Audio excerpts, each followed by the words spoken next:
यीशु मसीह के नाम में सभी को जय मसीह। नमस्कार। आज का संदेश है प्रभु यीशु मसीह का पवित्र वचन बाइबल से है। आज्ञा मानने के बारे में कभी कभी जीवन में अपने उम्र में कभी कभी ऐसा होता है कि आज्ञा न मानने के कारण हम संकट और विपत्ति में पड़ जाते हैं, बड़े बड़े मुसीबतों में फंस जाते हैं। तो हम इसी आज्ञा के बारे में मैं जानना चाहता हूँ। मैं वचन पढ़ना चाहता हूँ। वचन पढ़ने से पहले मैं एक मिनट प्रार्थना कर लेना चाहता हूँ। खुदावन यीशु मसीह, आज प्रभु जी इधर परमेश्वर पिताजी वचन पढ़ने के लिए इधर जा रहा है। परमेश्वर प्रभु जी आज्ञा के बारे में प्रभु जी सही शिक्षा होने के कारण परमेश्वर हमारे जीवन कभी कभी मुसीबत में फंस जाता है प्रभु, कभी कभी संकट में गिर जाता है प्रभु जी। ये चीज़ों के लिए परमेश्वर मुझे सहायता मदद कीजिए परमेश्वर पिता। प्रभु जी इस वचन के द्वारा परमेश्वर आज्ञाकारी होने के लिए जो उधर प्रभु जी भाई लोग बहन लोग जो सुनेंगे प्रभु, वो सभी को आज्ञा में चलने के लिए वो सहायता मदद कीजिए, उनके जीवन में इस वचन के द्वारा काम करने पाए। जय आमीन। मैं इस वचन को देखेंगे, नीति वचन हम एक के में देखेंगे शुरू से। इसमें लिखा है, हे मेरे पुत्र मेरे शिक्षा को ना भूलना, अपने हृदय से मेरी आज्ञा को रखे रहना। क्योंकि जो कभी कभी पिता या तो घर में माँ अपने बेटा को या बेटी को आज्ञा देता है कि बेटा तुम किसी काम के लिए या तो स्कूल भेजता है अपने बेटा और बेटी को, तो बोलता है कि तुम जल्दी से तुम तैयार हो करके रेडी हो करके तुम अपने स्कूल के जाना, क्योंकि उसका स्कूल का टाइम 9 बजे से होता है।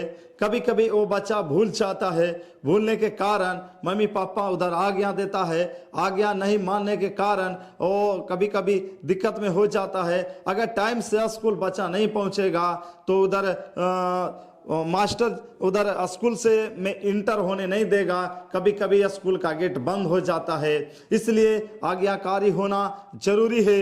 और उधर मुसीबत में कभी कभी स्कूल में उधर मास्टर जी से कभी कभी उधर पिटाई भी होता है। तो ये सब चीज आज्ञा न मानने के कारण होता है। अगर जो आज्ञाकारी मानने वाला है, अगर जो मम्मी को पापा को आज्ञा को मानता है, अब मानने के बाद सही समय पर वो तैयार हो करके स्कूल में जाता है, तो स्कूल में जाने के बाद उधर सही समय पर उधर पहुंचता है। उधर पहुंचने के बाद उधर मास्टर जी भी खुश होते हैं और सभी लोग खुशी होता है। उधर कुछ भी समस्या नहीं होता है, सभी के साथ खुशी खुशी अच्छा से पढ़ाई और लिखाई होता है। उसी रीति से मैं एक वचन को और देखना चाहता हूं। जैसे बताया गया है, परमेश्वर एक उत्पत्ति का पुस्तक में लिखा है, उत्पत्ति का पुस्तक में 1 से लिखा है, आदम और हव्वा को परमेश्वर ने बनाया है।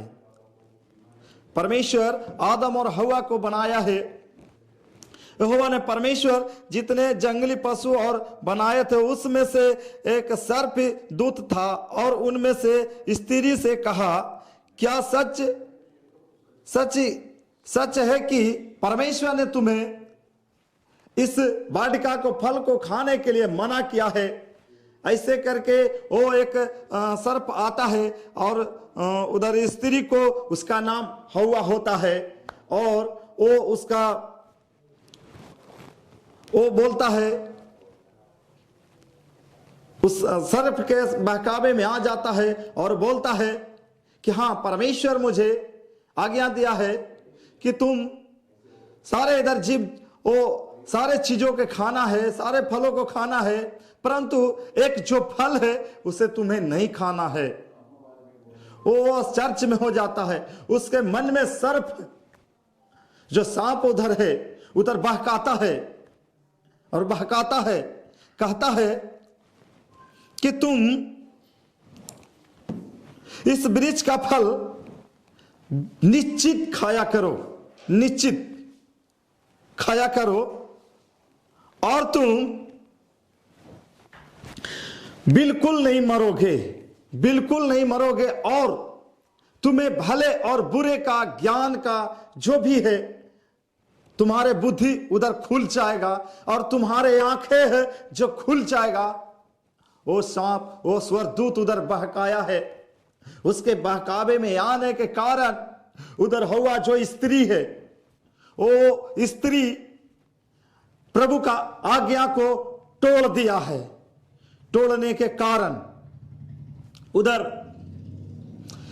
वो इधर से गया है, उस सांप को बहकावा में आने के बाद वो उधर वृक्ष का फल जिसे परमेश्वर खाने के लिए मना किया है, उस फल को जा करके उसने तोड़ लिया है। तोड़ने के बाद जैसे वो फल को तोड़ा, वो तोड़ने के बाद वो फल को खा लिया है। खाने के बाद वो अपने पति के पास भी गया है। पति के पास जाने के बाद वो अपने पति को भी बताया है कि मैंने ये फल को खाया है, तुम भी इस फल को खाओ। और उधर पत्नी के बात में आने के बाद उधर हवा जो है, हवा भी है जो खाया है। खाने के बाद उधर दोनों को, जो वो फल खाने के बाद दोनों को बुद्धि जो है खुल गया है, और भले और बुरे को ज्ञान को उधर आंखें खुल गया है। खुलने के बाद वो दोनों देखता है कि मैं नंगे हूं, और ऐसे करके दोनों मिलकर सोचता है कि मैं नंगे हूं। और उधर दोनों एक अंजीर का पेड़ का पत्ता तोड़कर और टहनियों से सीसी करके ऐसे करके पहना है। पहन कर दोनों लपट लिया है, लपेट करके और उधर एक पेड़ के किनारे जाकर के छुप गया है।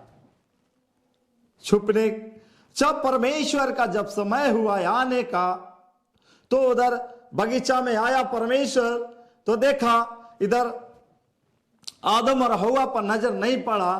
तो परमेश्वर बोला, तुम आदम तुम कहां हो, हवा तुम कहां हो। उधर जब परमेश्वर का आवाज जब हवा को कान में गया, आदम को कान में गया, तो उधर हवा बोला है, उधर आदम बोला है, डरते हुए कांपते हुए बोला है, प्रभु मैं इधर हूं, मैं इस पेड़ के पीछे हूं प्रभु। ऐसे करके उधर डरते हुए कांपते हुए प्रभु को आवाज दिया है।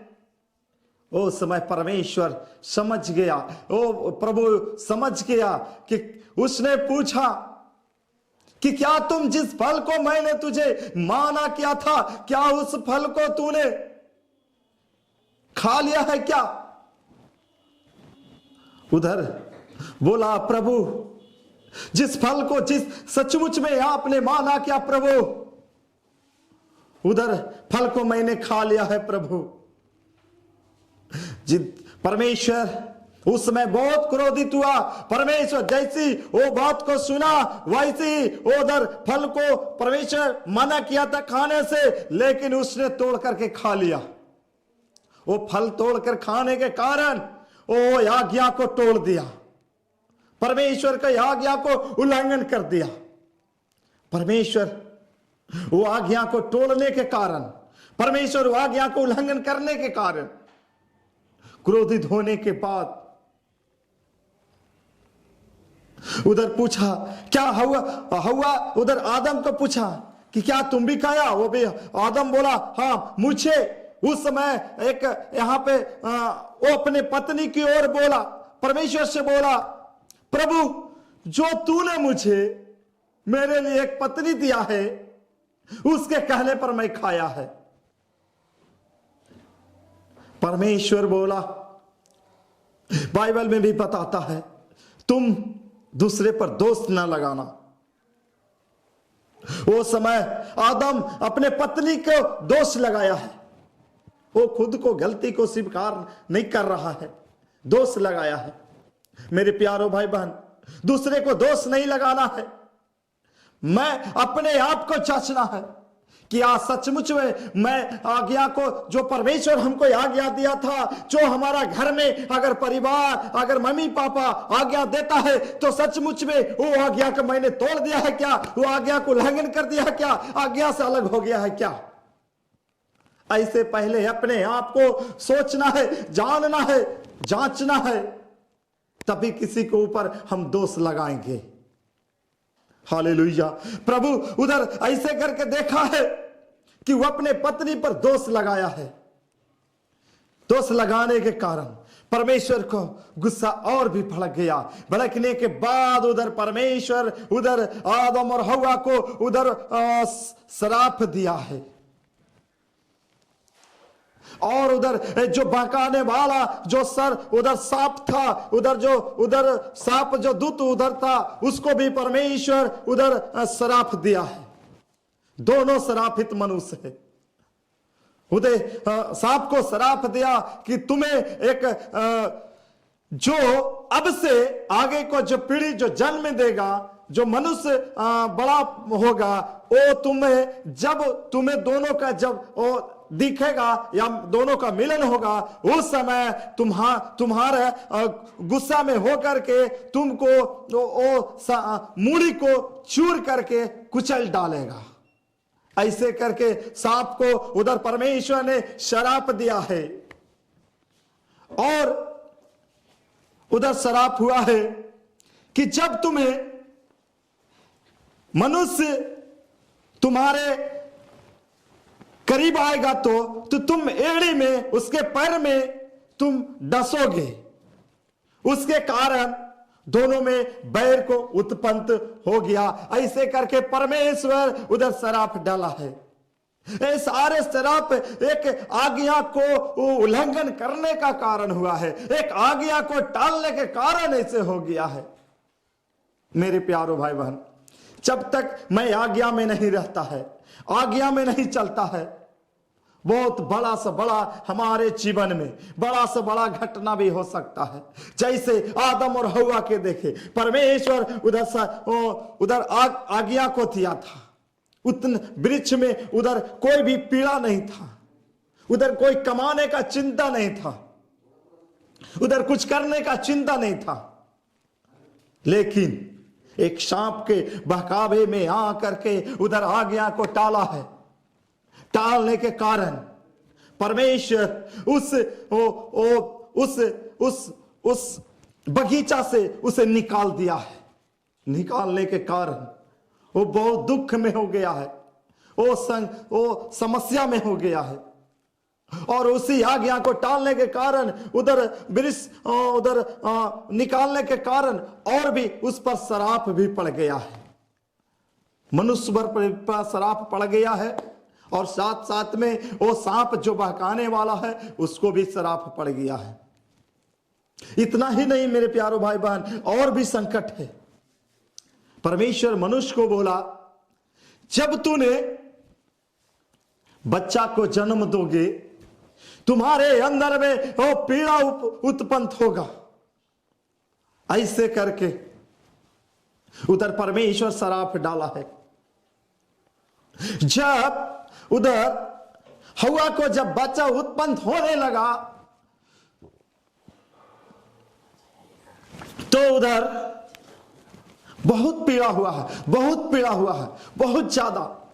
उस समय आदम में जाकर के पहाड़ के चोटी पर उधर प्रार्थना किया है, हे प्रभु, मुझे इतना भी पीड़ा मेरी पत्नी को ना दे ताकि वो सह न सके। ऐसे करके उधर आदम रो रो को प्रार्थना किया है। प्रार्थना करने के बाद परमेश्वर को उस पर दया आ गया है। परमेश्वर दया करके उधर उसके पत्नी को पीड़ा को कम कर दिया। उस परमेश्वर इसलिए किसी भी इधर मनुष्य का बच्चा उत्पन्न होता है तो पीड़ा होता है, लेकिन परमेश्वर उतना ही पीड़ा दिया है ताकि वो सह सके। साथ ही साथ में मैं एक बात को और बताना चाहता हूं। ये नारी का कष्ट हुआ, लेकिन साथ में पुरुष का भी कष्ट है। परमेश्वर उसे भी श्राप दिया था कि जाओ तुम कांटों को, मिट्टी को जब तक उधर कोड़ कोड़ के नहीं मेहनत नहीं करोगे, मजदूरी नहीं करोगे, जब तक तुम एक वक्त का भी खाना नहीं खाओगे। ऐसे करके परमेश्वर पुरुष लोग को भी श्राप दिया है। इतना बड़ा कष्ट सिर्फ आज्ञा टालने का कारण हुआ है, आज्ञा ना मानने का कारण हुआ। उधर परमेश्वर उस पुरुष को बोला है कि तुम मेहनत मजदूरी, जब तक माथे के पसीना तुम नहीं गिरेगा, माथे के पसीना नहीं पोछेगा, ऐसे मस्त पसीना बहाओ, अपने सिर का पसीना नहीं बहाएगा, जब तक तुम रोटी नहीं खाओगे, अच्छा से भोजन नहीं कर पाओगे। आज मेरे प्यारो भाई बहन, अपने नजर को उठा के देखना है, अपना सोच को उठा के देखना है। कोई भी व्यक्ति हो, अमीर हो या गरीब हो, कोई भी हो, धनवान हो, कोई भी हो, आज जब तक वो काम नहीं करेगा, अच्छा से नौकरी नहीं करेगा, तो उसको अच्छा से खाना नहीं मिलेगा, अच्छा से कपड़ा नहीं मिलेगा, अच्छा से उसे गाड़ी नहीं मिलेगा। ये सब आज्ञा टालने के कारण ये सब शराब पड़ गया, क्योंकि परमेश्वर का वचन में साफ लिखा, आपके अंदर में, हमारे अंदर में, सभी को अंदर में होना है आज्ञाकारी बनना। आज्ञाकारी नहीं बनते हैं तो बड़ा बड़ा संकट को सामना करना पड़ता है। जैसे आपने देखा अभी उत्पत्ति का वचन का पुस्तक में लिखा 1 से लेकर के इधर 19 भाग तक बताया गया, पूरे आदम और हव्वा का जीवन में कैसे कष्ट आ गया, कैसे समस्या आ गया। इसलिए मेरे प्यारो भाई बहन, हम सब को अभी जरूरत है आज्ञाकारी होना, आज्ञा पर चलने की जरूरत है। अगर आप आज्ञा पे नहीं चलते हैं, अगर आज्ञाकारी नहीं बनते हैं, तो हम लोग उस हव्वा के समान, उस आदम के समान फिर से शरापित होते हैं। मेरे प्यारो भाई बहन, शरापित नहीं होना है, आज्ञाकारी बनना है, आज्ञाकारी होना जरूरी है। आइए इस वचन के द्वारा आप सबों को परमेश्वर आशीष दे दे, क्योंकि आज्ञाकारी हमारे जीवन में होना जरूरी है। अपना बच्चा लोग को भी, अपना परिवार को भी सिखाना है कि आज्ञाकारी होना जरूरी है। प्रभु ये सब वचन के लिए आपको बहुत बहुत धन्यवाद। आइए आप सबों के लिए हम प्रार्थना करेंगे, 1 मिनट के लिए प्रार्थना करेंगे। खुदावन यीशु मसीह, प्रभु वचन को जहां जिस जगह में भाई बहन जो सुनेंगे प्रभु, उन सब के वचन के द्वारा आज्ञाकारी होने के लिए परमेश्वर सहायता मदद करना है प्रभु जी। उनके जीवन में परमेश्वर पिताजी, आने वाला पीढ़ी में भी परमेश्वर पिताजी आज्ञाकारी होना जरूरी है परमेश्वर पिता। खुदावन यीशु मसीह, अगर छोटा सा भी आज्ञा अगर टालता है प्रभु, तो बड़े से बड़े गड्ढा में गिर जाएगा प्रभु जी। अगर छोटा भी परमेश्वर पिताजी अगर आज्ञा वो टालता है प्रभु, तो बड़े से बड़े गड्ढा में गिर जाएगा परमेश्वर पिता। प्रभु जी आज्ञाकारी होना जरूरी है परमेश्वर। आज्ञाकारी होने के लिए परमेश्वर पिता सहायता मदद कर दीजिए परमेश्वर पिता, वो तैयार कर दीजिए परमेश्वर पिता। इस वचन के द्वारा परमेश्वर पिता बड़े बड़े मुसीबत से बचाना है परमेश्वर, बड़े बड़े परमेश्वर पिता संकट से बचाना है परमेश्वर, श्राप से मुक्ति देना है परमेश्वर पिताजी। इस वचन के द्वारा परमेश्वर प्रभु सुनने वाला सभी भाई बहन को आशीष करना है परमेश्वर। इस वचन के द्वारा परमेश्वर प्रभु ये प्रार्थना विनती यीशु मसीह के नाम से, जय मसीह की सभी को। हालेलुया।